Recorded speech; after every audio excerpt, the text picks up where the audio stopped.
In the 1930s, Germany began pioneering the development of mechanized warfare doctrine, also known as blitzkrieg, a strategy based on speed, surprise, and close coordination between mechanized infantry, tanks, and the Air Force. Ernst Guderian, one of the main architects of this doctrine, recognized that a critical factor for success on the modern battlefield was not merely firepower or the number of tanks, but the ability to communicate effectively between armored vehicles. As early as the 1920s, Guderian emphasized equipping tanks with radios, and by 1937, his famous book Achtung Panzer detailed the importance of communication in mechanized operations. According to him, tanks needed the ability to receive orders instantly from commanders and to transmit accurate battlefield information, creating a unified, flexible, and effective attack formation. Thanks to this guidance, when German forces invaded Poland in 1939 and later France in 1940, the use of radios in tanks provided a clear tactical advantage. Panzer units could coordinate movements, cover each other, and attack key positions at a speed that the enemy could hardly match. However, although Germany was a pioneer in this technology, by the most intense phases of World War II, from 1942 onwards, the reality on the battlefield exposed serious limitations in their communication capabilities. The main cause was not tactical errors, but shortcomings in the production and distribution of radio equipment. The main radio system for German tanks at this time was the WWII, using amplitude modulation, AM technology, with a 10-watt output and an operating frequency around 2733 MHz. In theory, this was an advanced device in the 1930s, but in actual combat conditions, its communication range was severely limited. While moving, tanks generated electromagnetic interference from engines, ignition systems, tracks, and other electrical devices, making AM signals difficult to hear or limiting their range to just a few hundred meters. In a 5-tank platoon, usually only 1 or 2 tanks were equipped with a full transceiver to both receive orders and transmit information. The remaining tanks had only receivers, meaning they could hear commands but could not respond or report their status. Consequently, if the command tank was destroyed or lost contact, the entire platoon was nearly paralyzed, unable to coordinate. German Panzer regiments and divisions relied on a strict hierarchical system, yet they lost the ability to adapt flexibly on chaotic battlefields. This was particularly dangerous when Germany faced opponents with flexible tactics and well-mechanized forces.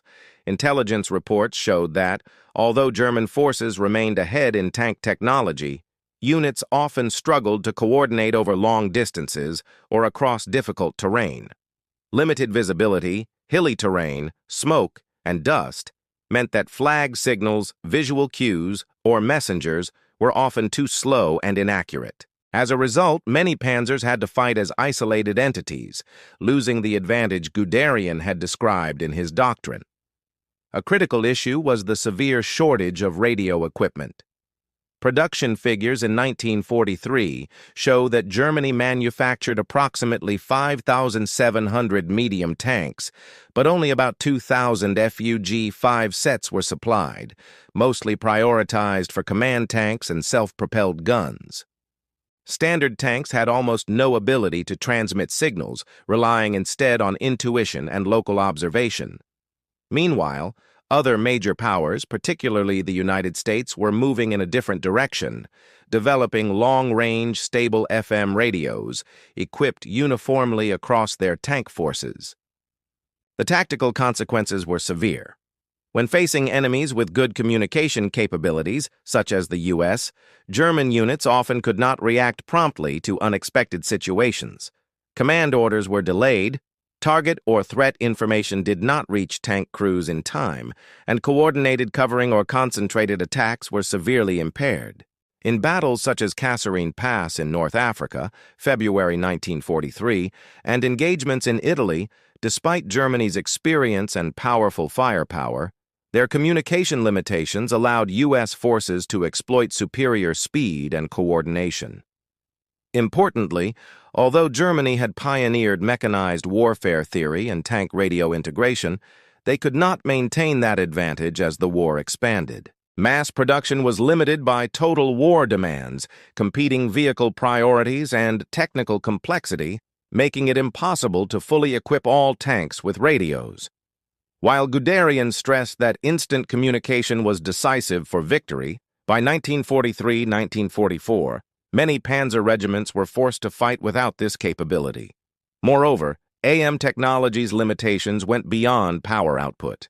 When tanks moved through congested areas, smoke from guns, engine ignition systems, and other electrical devices generated strong interference, reducing AM signal effectiveness.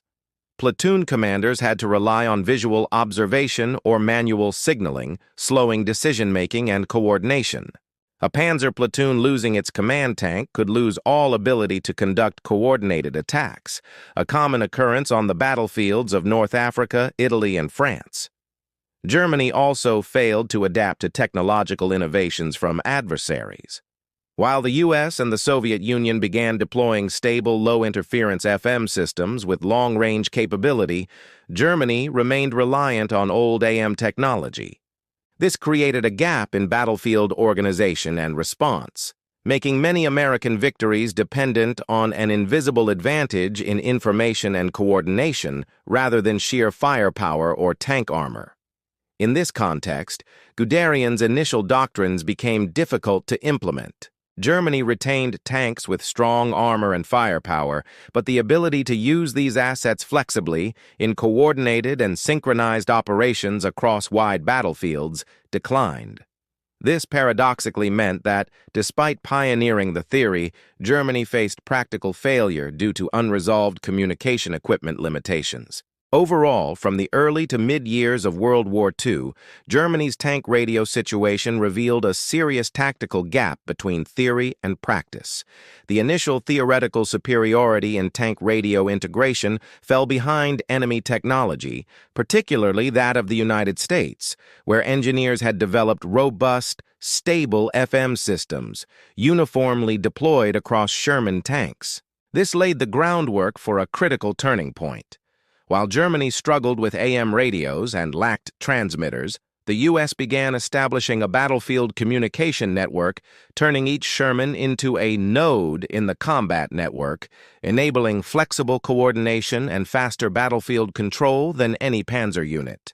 While German panzer units faced limitations in communication, the United States pursued a completely different path, based on a combination of advanced technology and industrial strategy. As early as mid-1941, the U.S. Army recognized that to deploy tank forces flexibly and effectively, each tank needed not only strong armor and powerful firepower, but also instant and stable communication under all battlefield conditions. On July 22, 1941, the U.S. officially standardized the SCR-508, SCR-528, and SCR-538 radio sets for all medium tanks, including the Sherman, aiming to turn the entire force into a unified communication network. Unlike Germany, where most tanks could only receive orders, every Sherman was equipped with advanced FM, frequency modulation systems. FM technology allowed stable, low-interference signals that could penetrate smoke, dust, engine noise, and artillery blasts. While German AM radios were disrupted by electromagnetic interference and effective only within a few hundred meters, while moving the U.S. SCR-508 transmitted at 25 watts, reaching up to 7 kilometers on the move, and 10-15 kilometers stationary, enabling crews to coordinate actions without direct line of sight. America's innovations went beyond FM. The SCR-508 system used crystal-controlled oscillators to ensure stable frequency channels and prevent drift under harsh conditions. Each tank also had dual receivers, allowing crews to monitor two frequency networks simultaneously, one for internal platoon communication and one for orders from higher command. This enabled crews not only to receive commands, but also to respond, warn of danger, or call for immediate fire support. To produce this system during wartime, the U.S. mobilized civilian factories, notably Motorola in Chicago, which had previously only manufactured automobile radios. The transition to military production required a complete redesign of production lines, training engineers, and addressing unprecedented electronic challenges for tanks. Each SCR-508 set weighed 181 lb and contained 2,548 individual components, with the BC-604 transmitter alone housing 474 capacitors and 385 resistors. All had to function reliably across temperature swings from the North African desert to the hills of Italy, as well as withstand movement vibrations and artillery shock. Thanks to these technical advancements, the Sherman became a node in the world's first battlefield communication network, where each tank could operate as a flexible unit regardless of distance or terrain. When Sherman units appeared in North Africa during Operation Torch, November 1942, the effectiveness of FM radio was immediately evident. Even when crews were unfamiliar with each other, they could coordinate attacks, warn of danger, and call for fire support. This surprised and confused German forces, who were accustomed to panzer platoons relying on only one or two command tanks for communication. At the Battle of Kasserine Pass, February 1943, although the U.S. suffered a tactical defeat, German intelligence reports noted that American units maintained effective communication over distances exceeding 50 kilometers, a feat German panzer platoons had never achieved. This was entirely thanks to Sherman FM radios. The Germans were not only surprised by the coordination, but had not realized that each Sherman could act as a temporary command vehicle, maintaining control even if command tanks were destroyed. This represented a crucial tactical advance. While German platoons relied on rigid hierarchical structures, the Americans could flexibly create ad hoc battle groups, coordinating tanks and infantry proactively based on real-time information.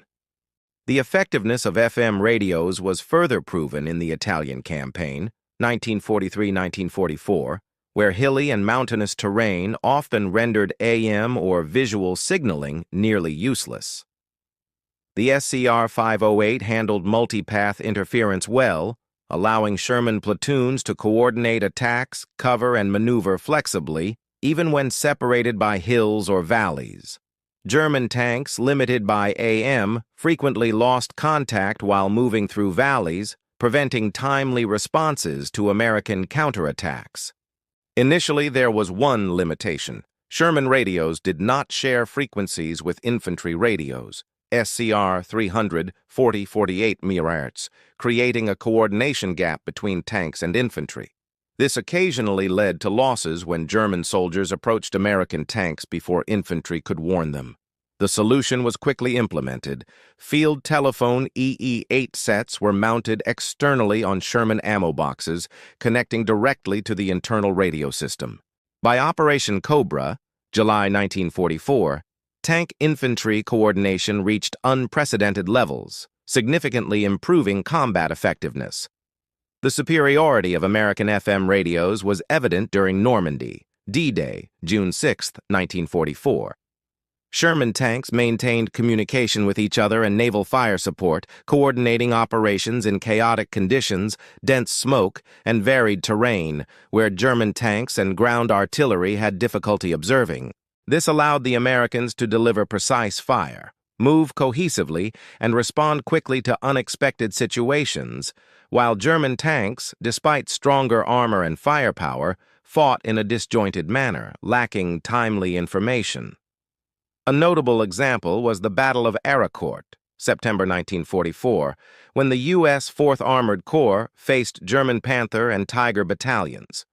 Technically, Panthers were superior in armor and gunpowder, but thanks to FM radios and superior coordination, the Americans destroyed 281 German armored vehicles at the cost of only 41 Shermans. The decisive difference lay not in firepower, but in speed of decision-making, coordination, and real-time information sharing.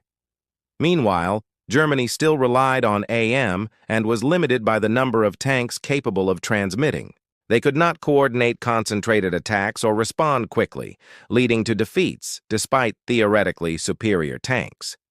Even after the war, U.S. and Soviet intelligence inspections of German equipment confirmed that German AM radios were about 5 years behind American technology in terms of range, signal stability, anti-interference, and deployment scale. In summary, during this period, the U.S. transformed the entire Sherman force into a battlefield communication network, where every tank could receive and transmit orders, coordinate with other vehicles, call for fire support, and share real-time intelligence.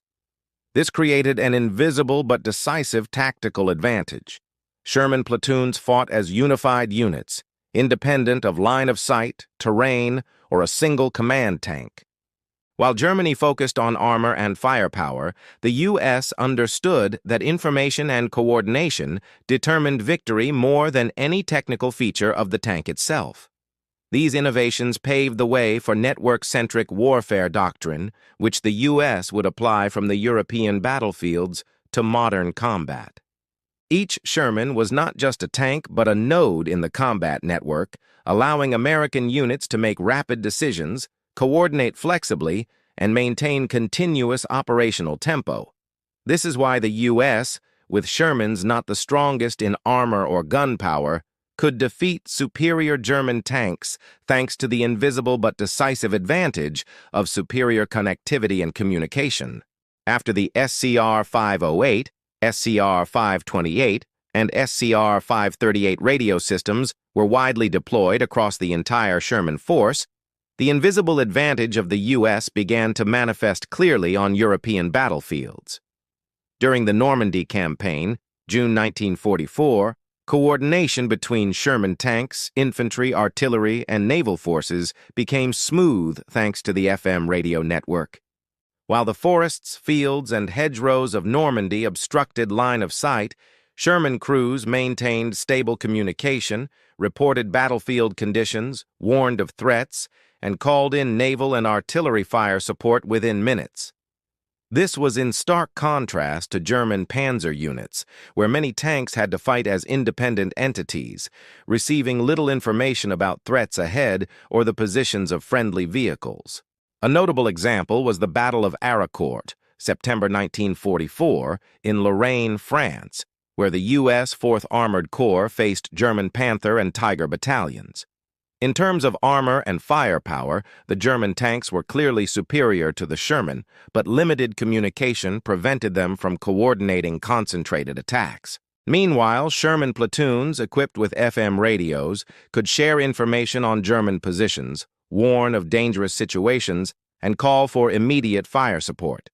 As a result, after 3 weeks of combat, the Americans destroyed 281 German tanks and armored vehicles while losing only 41 Shermans, achieving a 7.1 kill ratio, a vivid demonstration of the power of information and coordination over raw firepower and armor.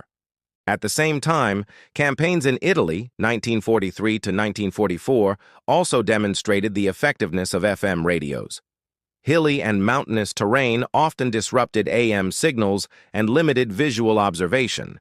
However, the SCR-508 FM system operated reliably and handled multipath interference effectively, allowing Sherman platoons to maintain communication, coordinate covering maneuvers, and conduct precise attacks. Even when tanks were separated by hills or valleys, crews could exchange information, rapidly plan responses, and call for fire support.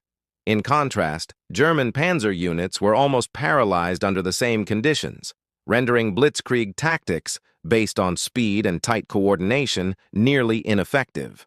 The flexibility of the Sherman radio network also extended to combined operations with infantry. Initially, a minor limitation existed. Tank radios and infantry radios were on different frequencies, making direct coordination difficult. The solution was quickly implemented by mounting EE-8 field telephones on the exterior of Shermans, connecting directly to the internal communication system. This enabled instant communication between infantry and tanks, reporting enemy positions and coordinating attacks. During Operation Cobra, July 1944, this coordination allowed Sherman units and infantry to advance as a unified force, exerting overwhelming pressure on German defenders. During the Allied advance across Europe, 1944-1945, the Sherman radio network became a strategic tool. When U.S. forces approached the Rhine, the capture of the Remagen Bridge, March 1945, was a prime example. When the 9th Armored Brigade discovered the intact bridge, the information was quickly transmitted to Corps and Army headquarters within minutes via the radio network. Within an hour, multiple divisions maneuvered to exploit the opportunity, seize the bridge, and establish a bridgehead before German forces could react. By contrast, German forces relied on telephone lines, frequently destroyed by U.S. aircraft, which prevented coordinated action and led to fragmented, ineffective responses. Another key factor was crew morale and tactical awareness. Thanks to the radio, Sherman crews fought with a sense of never being alone. They were always connected to their fellow tanks and could call for support immediately. German crews, in contrast, often experienced isolation. Otto Carius, one of Germany's most successful tank commanders, described in his memoir, Tigers in the Mud, how lack of communication made battles stressful and prone to tactical errors. This illustrates the psychological impact of informational advantage, where coordination affects not only tactics but also morale and combat effectiveness. Sherman radio superiority extended beyond the platoon or battalion level, influencing division and corps-scale operations. In the final campaigns in Germany, Sherman divisions could plan and execute operations across hundreds of kilometers at unprecedented speed, maintaining continuous operational momentum. U.S. commanders could coordinate artillery, mechanized infantry, and fire support precisely using real-time information. German Panzer divisions, despite strong tanks, were severely constrained by their inability to share information rapidly and effectively, resulting in fragmented counterattacks and repeated defeats. After the war, U.S. and Soviet intelligence analyzed German equipment and confirmed that German AM radios lagged approximately 5 years behind American technology in range, signal stability, interference resistance, and deployment scale. When the Soviets gained access to these systems, they copied U.S. FM design principles for future tanks rather than relying on German technology. This confirmed that the U.S. informational and communication advantage, not armor or firepower, was the decisive factor. Production data further highlight U.S. superiority and standardization. Over 49,000 Shermans were equipped with FM radios, ensuring 100% communication capability. In contrast, Germany produced about 12,000 medium tanks, but only roughly 20% were fully equipped with few G5 radios, with 10W power and limited operational range. This disparity in coordination led to significant differences in combat effectiveness. On average, a U.S. artillery mission could go from receiving information to firing on a target in 3 to 5 minutes, while German tanks took 15–30 minutes and in many cases could not act due to lack of information. The tactical significance of Sherman FM radios went even further, laying the foundation for modern network-centric warfare. Each Sherman was not just a tank, but a node in a combat network connecting all crews, infantry, artillery, and support fire. This doctrine emphasized that information connectivity mattered more than firepower or armor, and victory belonged to the side capable of sharing, processing, and acting on information faster. This was proven across multiple campaigns, from North Africa, Italy, Normandy, and Lorraine to Germany, where U.S. forces coordinated seamlessly, outpacing the Germans in decision-making speed and tactical effectiveness. As World War II reached its final stages in Europe, the invisible advantage possessed by the Sherman, the ability to maintain synchronized communication via FM radio, reshaped the nature of tank warfare and set new standards for modern combat. Unlike earlier engagements, which relied primarily on firepower, armor, or sheer numbers of tanks, the final battles in Germany demonstrated that accurate information and coordinated action were decisive. Sherman crews always knew the positions of allies and enemies and could respond rapidly, even when separated from each other. A prime example was the Remagen campaign, March 1945, where instant communication between Sherman tanks and higher command allowed U.S. divisions to deploy forces precisely seize the bridge, establish a bridgehead, and expand control before German forces could react. In contrast, Germany relied on telephone lines, which were repeatedly destroyed by airstrikes and artillery, leaving them unable to coordinate timely counterattacks. The Sherman radio network effectively turned each tank into a component of a larger battlefield control system, rendering German superiority in individual tanks largely irrelevant against the US's seamless coordination. Similarly, during the Ruhr encirclement and the final battles along the Upper Rhine, Sherman crews coordinated with infantry, artillery, and air support to assault German strongpoints. Thanks to FM radios, Sherman units could share situational data, plan movements, and call in fire support in real time, producing superior combat effectiveness. German Panzer units, by contrast, faced not only a limited number of radios, but also constant signal interference, often having to fight without knowledge of their comrades' positions or imminent threats. This vividly demonstrates that information superiority can outweigh advantages in armor or individual firepower. One of the long-term impacts of the Sherman FM radio system was a shift in strategic thinking about the role of information in warfare. Prior to World War II, military analysts typically assessed tank strength based on armor, firepower, and speed, treating communications merely as a support tool. However, German experience against Shermans revealed that a less heavily armored and less well-armed tank, when connected in an effective information network, could defeat individually superior tanks. Field Marshal Wilhelm Keitel noted in the war's final days, "We knew how to build better tanks, but you knew how to make them work together." While perhaps somewhat exaggerated, this statement accurately reflects a new principle. Connectivity and coordination are more important than individual strength. Technologically, the SCR-508 FM system was more than just a radio. It was the foundation of modern combat networking.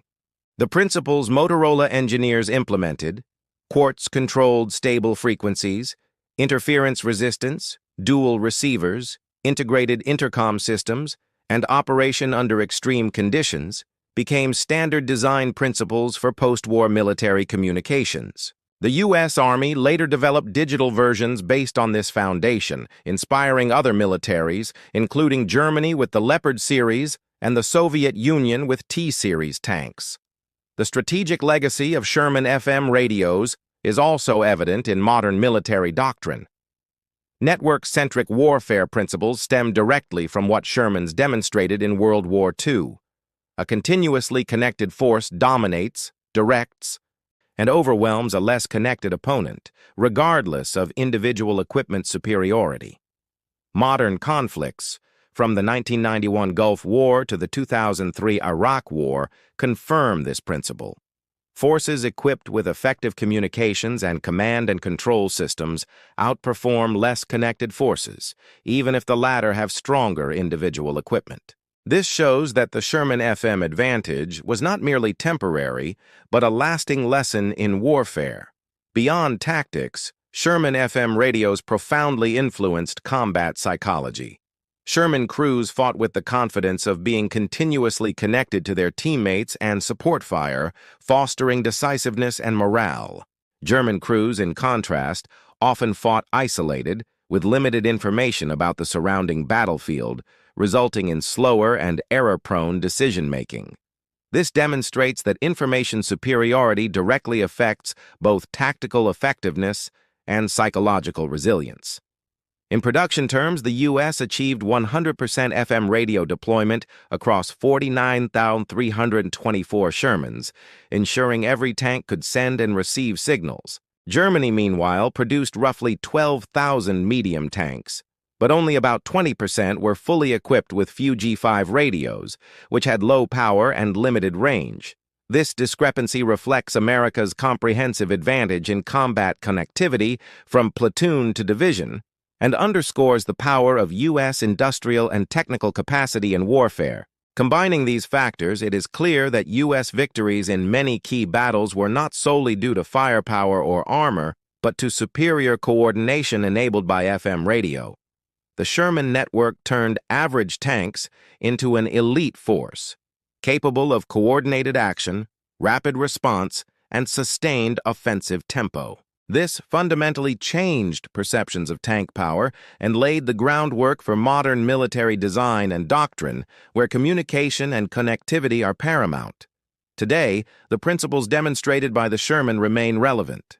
Every modern tank, from the German Leopard to the US M1 Abrams and Russian T-90, is equipped with internal communications and network connectivity, enabling instant coordination and comprehensive battlefield control.